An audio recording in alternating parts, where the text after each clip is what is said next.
Os mortos também contam histórias. Terceiro episódio. No episódio anterior... Vá até Tomira, uma herbalista. Vive perto do cruzamento. Ela irá te ajudar. Qual o nome do caçador que encontrou eles? Mislav. Ele tem uma cabana ao sul da vila, bem perto da floresta. Sujeito muito prestativo, mas um pouco estranho. Tomira e Mislav. Obrigado. É Sam Jackson. Na manhã seguinte, Geralt acordou disposto a encontrar o caçador Mislav e juntar o máximo de informações que pudesse sobre o grifo. Mas, ao sair da taverna, deparou-se com os mesmos encrenqueiros do dia anterior. E eles não estavam ali para pedir desculpas. Terminou de beber? Aham. Então dá o fora. Não quero gente da sua laia aqui dentro. Não querendo chamar a atenção, Geralt tentou evitar a briga. Poderia controlar a mente dos homens e seguir seu caminho, mas nunca gostou deste método, por isso tentou intimidá-los. Melhor achar mais alguém para ajudar. Vocês três não têm a mínima chance contra mim. Quê? Eu podia acabar com você sozinho. Se eu estivesse com o saco na cabeça e as mãos amarradas nas costas, na verdade não. Nem assim.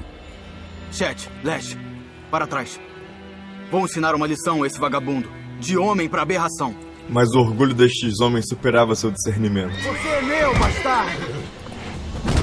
Geralt deixou que eles se divertissem. Arranca as bolas dele! Eles precisavam de alguém para descontar a raiva que sentiam pela opressão dos Nilfgaardianos, pelo caos em sua terra. E por que não em um bruxo?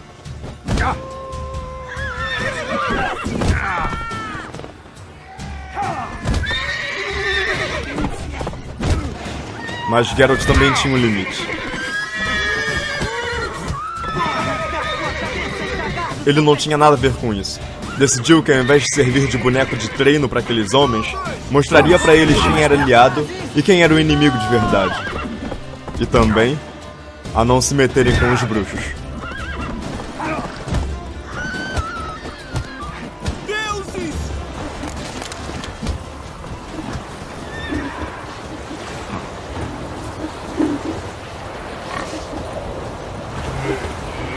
Depois de certificar-se de que os três ainda estavam vivos, Geralt seguiu em direção à cabana de Mislav, o caçador.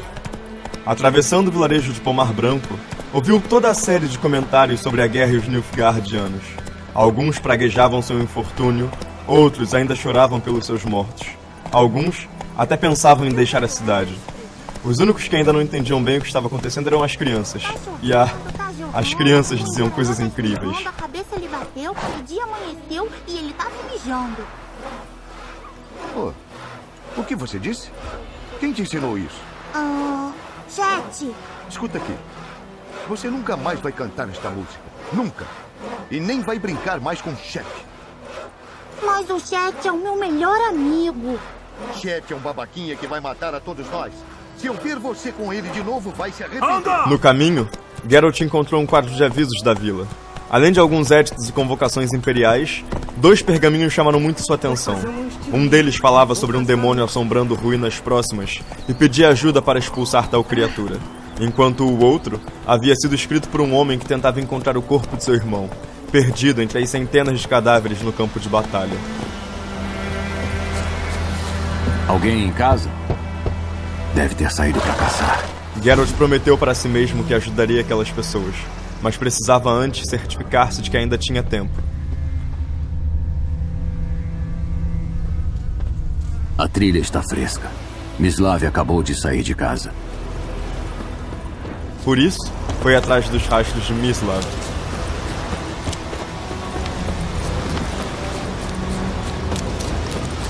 E encontrou-o caçando bem perto dali. Você é o Mislav? Ouviu isso? Lobos? Não. Cães selvagens. Sim. Mais perigosos que lobos. Cães mais perigosos que lobos? Acho que não. É a verdade. Sabe por quê? Não, mas estou achando que você vai me contar. Lobos caçam para encher a barriga. Cães selvagens matam por diversão. Assim como os humanos. Sim, eles aprenderam muito conosco. Por que não a crueldade também? Estou caçando algo maior. Os guardas de Nilfgaard que o Grifo matou. Onde você encontrou eles? Ah, entendi. Você é um bruxo? O matador de monstros, de quem estão falando na vila. Aham. Ele podia bem imaginar o que é que estavam falando. Eu te mostro, claro. Mas tenho que matar aqueles vira-latas antes que eles machuquem alguém. Você me ajuda? Quer dizer, se você não se importar em cegar suas lâminas de prata neles. Claro, o Grifo não vai a lugar algum. Não? Mas os cães talvez vão. Então tenha cuidado agora. Vamos. Esses cães já estão causando problemas faz tempo? Desde que a guerra começou. Um soldado marchando pode parar para estuprar uma mulher, estrangulá-la, matar seu homem por diversão, até mesmo trucidar uma vaca. Mas um cachorro, um chute e nada mais. Então esses vira-latas formam matilhas. Eles são má tarde demais. Atacou outro. Um homem morto, meio devorado, atraiu uma matilha de cães. E embora sozinhos fossem apenas cães, juntos eram uma verdadeira ameaça. Atacavam ao mesmo tempo violentamente, mordiam os calcanhares, saltavam sobre ele, mas com a ajuda do caçador, Geralt conseguiu dar conta deles. E matou até a última das criaturas.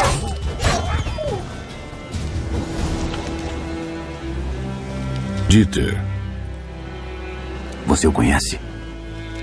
Nós servimos na mansão do Senhor juntos, onde o exército negro está acampado agora.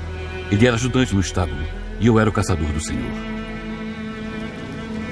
Mas isso foi antes. Bem, muito tempo atrás. Antes do quê? Antes deles me expulsarem da vila. O que você fez? Nada. Eu sou uma aberração. Desculpe, eu prefiro não falar sobre isso. Geralt compreendeu e se solidarizou com o olhar do homem. Eu também sou uma aberração. Sim, mas de outro tipo. Se for licantropia, eu posso ajudar. O quê? Licantropia. Lobisomens. Já lidei com alguns casos no passado. Geralmente é uma maldição simples que... O filho do Sr. Florian e eu, nós nos amávamos. Dieter nos viu juntos nos estábulos. Eles me expulsaram. Florian se enforcou. O senhor começou a beber e a propriedade caiu na ruína. Essa é a versão longa e curta.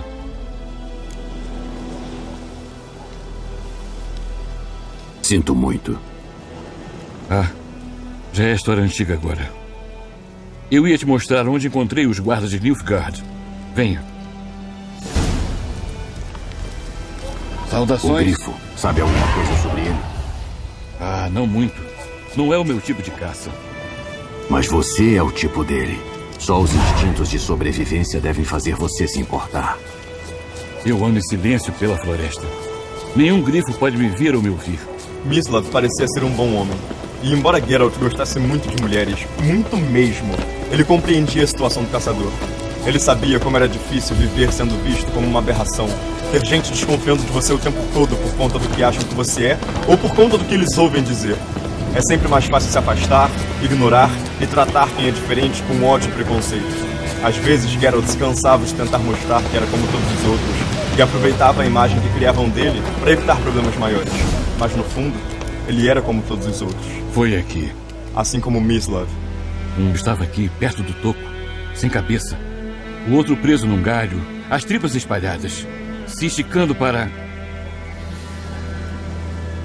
Cuide de você mesmo agora. Ficarei bem. Não é o primeiro grifo que enfrento. Também é bem possível que não seja o último. Espero que tenha razão. Tenha uma boa caçada. Geralt agora precisava identificar rastros que o levassem até o ninho do grifo. E usou os seus sentidos sobrenaturais para isso.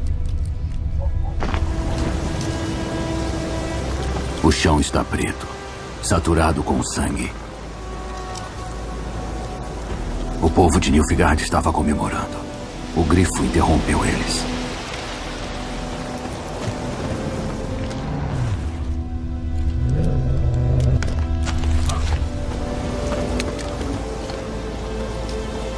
acampamento.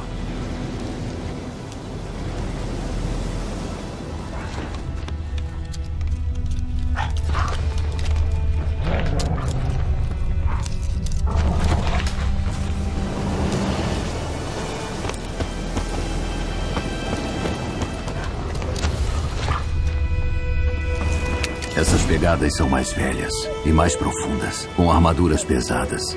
De Nilfgaard, provavelmente.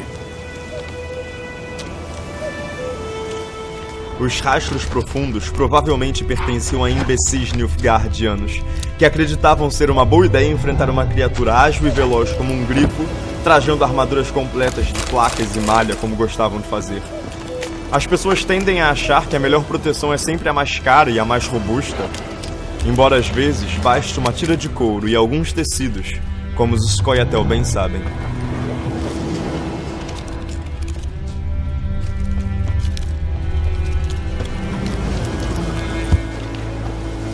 A sabedoria está em saber usar o que tem nas horas certas, em saber ser leve e pesado, rápido e lento, forte e fraco.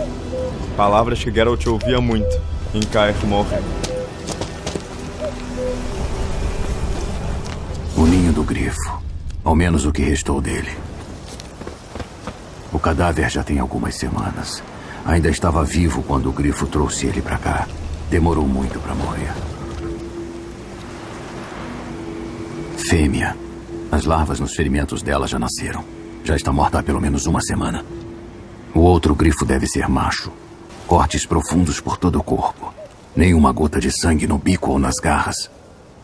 Não se defendeu. Atacou ela enquanto dormia.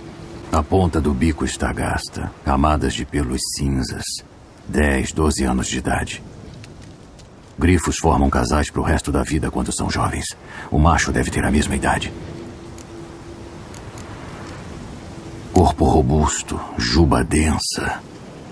Um grifo real. Explica por que o macho que eu enfrentei era tão agressivo.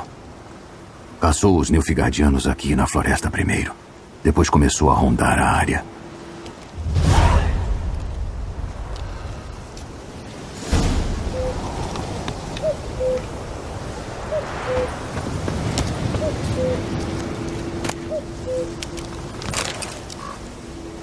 Ele terminou de vasculhar o ninho e voltou para a casa de Mislav, mas o caçador ainda não havia retornado. Por isso, foi até o mural de avisos novamente e perguntou mais no vilarejo sobre o tal demônio do poço ao qual se referiam, e decidiu investigar. Ele subiu às montanhas em direção à vila abandonada, bastante intrigado e curioso para saber mais a respeito da criatura que amaldiçoava aquele lugar.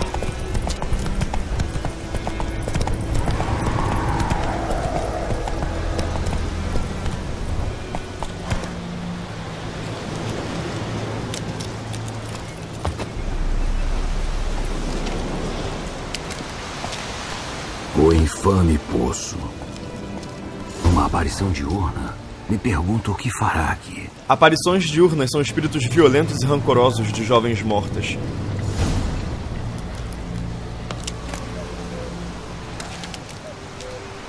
Estranho, ela não está atacando. Espíritos são oponentes muito desafiadores, pois transitam entre o material e o imaterial, mal podendo ser atingidos por armas comuns. Algo deve ligar a aparição diurna a este lugar. Algum objeto, algo que ela precise antes de partir desse mundo. Geralmente ficam presas neste mundo por conta de algum assunto muito mal resolvido, envolvido geralmente com sua causas mortis.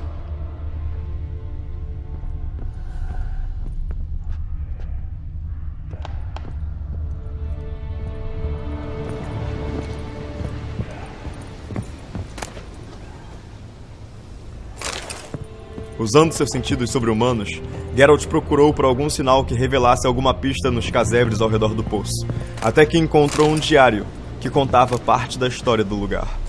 Um diário pode ser útil.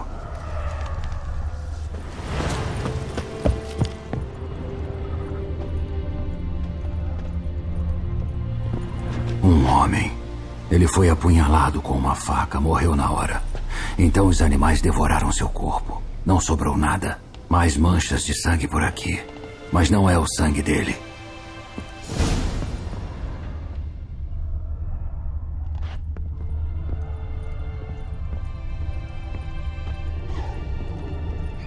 marcas deixadas por mãos cobertas de sangue. Mãos pequenas, de mulher. Alguém arrastou ela, estava ferida. Lutou pela sua vida. Nenhum corpo à vista, mas deve haver rastros ainda. Se as condições forem adequadas, manchas de sangue podem permanecer visíveis por décadas. A aparição diurna não se distancia muito do poço. Manchas de sangue, quase completamente apagadas, mas a corda ainda está tensa. Algo está errado. Um cadáver pendurado na corda do balde. A mulher a quem o diário pertencia tem que ser. Com cuidado, o bruxo içou o corpo para cima para analisar mais de perto seus restos mortais. Pelvis larga, maxilar pequeno. Uma mulher, por volta dos 30, julgando pelos dentes, sem o braço esquerdo. Preciso cremar os restos. Porém, preciso encontrar o objeto que a liga a este lugar antes que eu faça isso. Ela estava usando o bracelete do marido. Pode ser a razão do braço ter caído. Preciso pular até lá embaixo. Espero não quebrar minhas pernas. O primeiro dia de nossa liberdade. Hovel ainda não é muito, mas para mim é melhor do que o mais fantástico dos lugares. Volker preparou a terra contra os infortúnios. Usou fumaça de bétula para expulsar o mal. Enterrou uma marta sob o portão para garantir que ladrões não entrem. E depois, deu-me um bracelete. A coisa mais linda que já vi. Minha mãe diz que é tolice gastar tanto em penduricalhos quando sequer temos colheitas e enxadas, e que deveríamos devolvê-lo ao comerciante. Mas nem morta, nunca o tirarei. Esse bracelete sempre estará comigo, para me lembrar de Volker e de como fomos felizes naquele dia.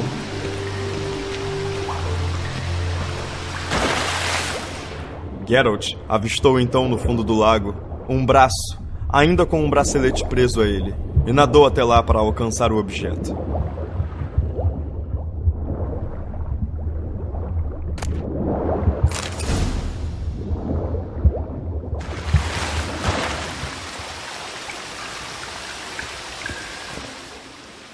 Sorte não sair de mãos vazias.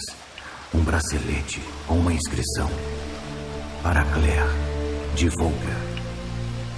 Este bracelete deve ter pertencido à mulher que encontrei no poço.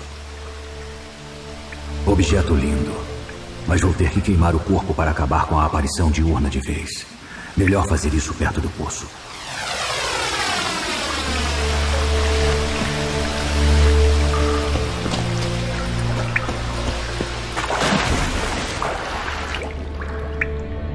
Mas agora ele perguntava-se: haveria uma saída aqui embaixo?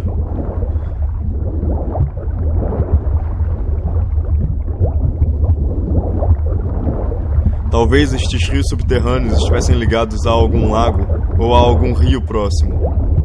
E era nisso que ele apostava, pois seu fôlego talvez não durasse muito tempo.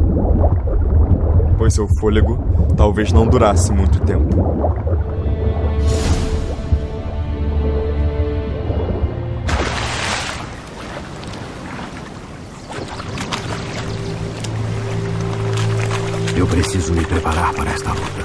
Preparar um óleo contra aparições. Beber algumas poções.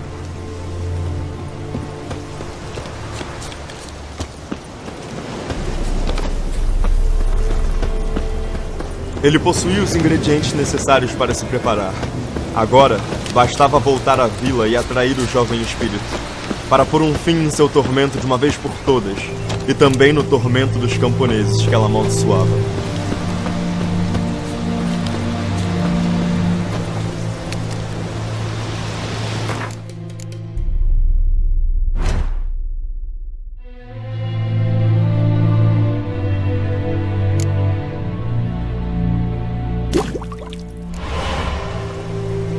E o bracelete. Igni.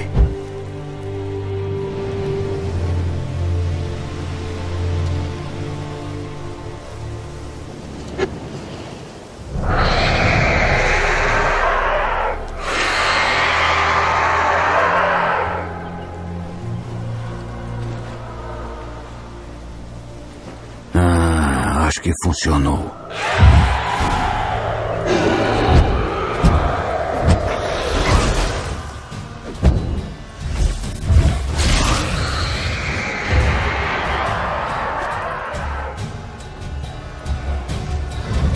É hora de acabar com isso.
A criatura iludia a cabeça de Geralt com seus feitiços.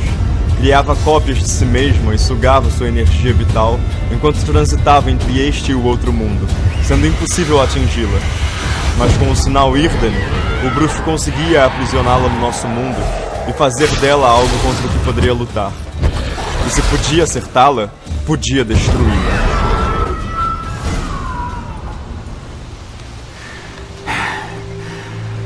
Ela se foi. De vez. Geralt então pegou suas coisas, enterrou os restos da criatura e foi até a casa de Eodolan, o responsável pelo pedido de excomunhão do poço. Bem lento agora. Opa!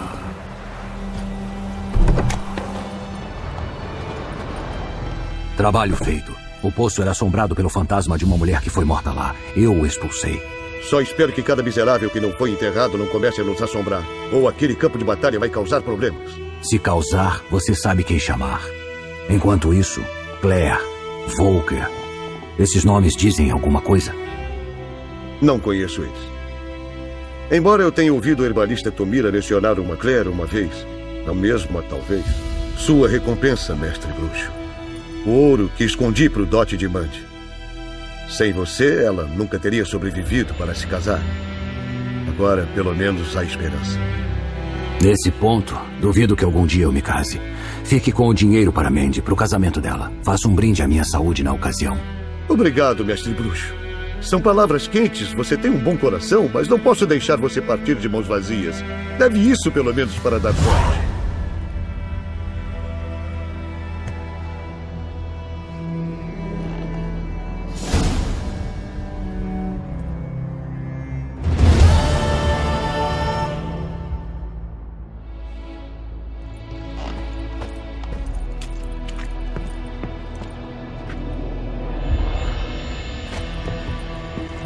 Geralt deu uma olhada na casa e foi até o quarto de Mandy.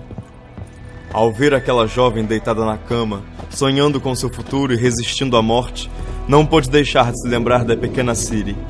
Perguntava-se onde ela estaria e o que fazia. Será que um dia iria se casar também? A pequena e jovem Ciri? De lá, ele foi direto até o lugar onde Dune estava acampado, o homem que procurava por seu irmão. Vamos procurar pelo Bastien mais tarde, quando for seguro. Geralt não era o único que buscava por alguém muito querido, afinal de contas. Sempre faz isso? Conversa com seu cachorro? É do meu irmão Bastien.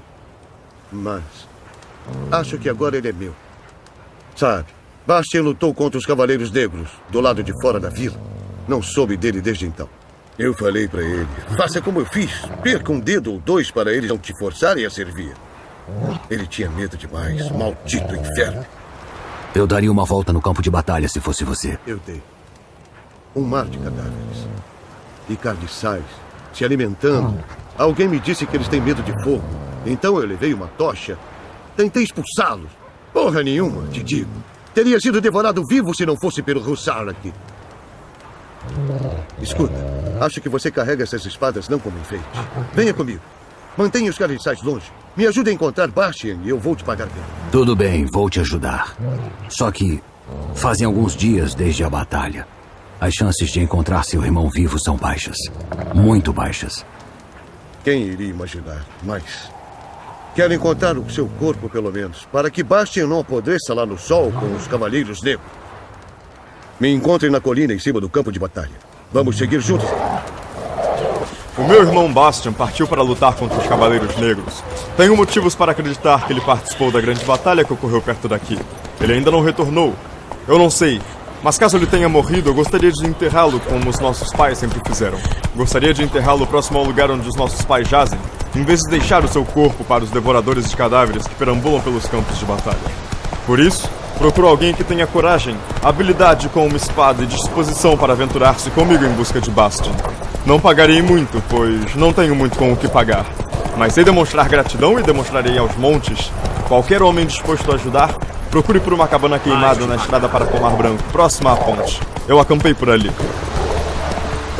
Há tantos corpos e a guerra mal começou.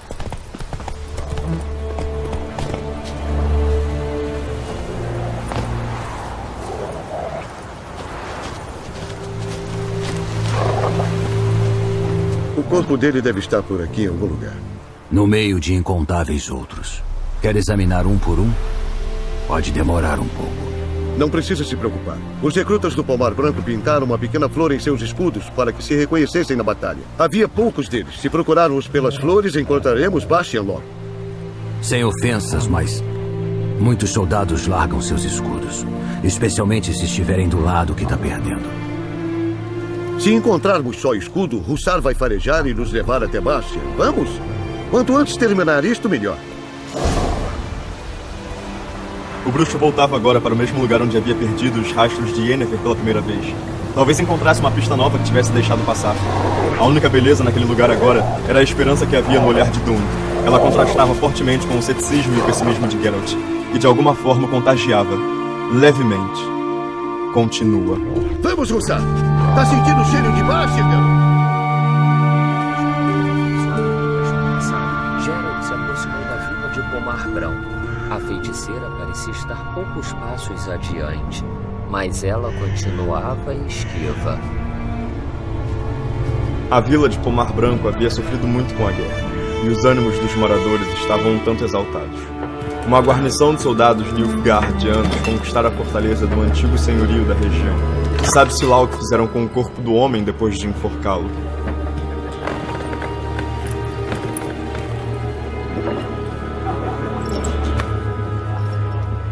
O quê?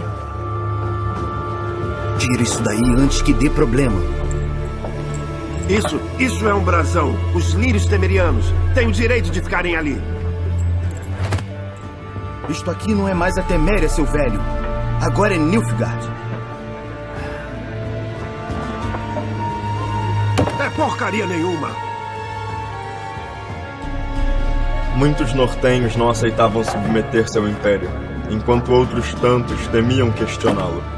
Pais temiam pelos filhos, mulheres temiam pelos maridos, e os anciãos temiam pelo destino dos homens.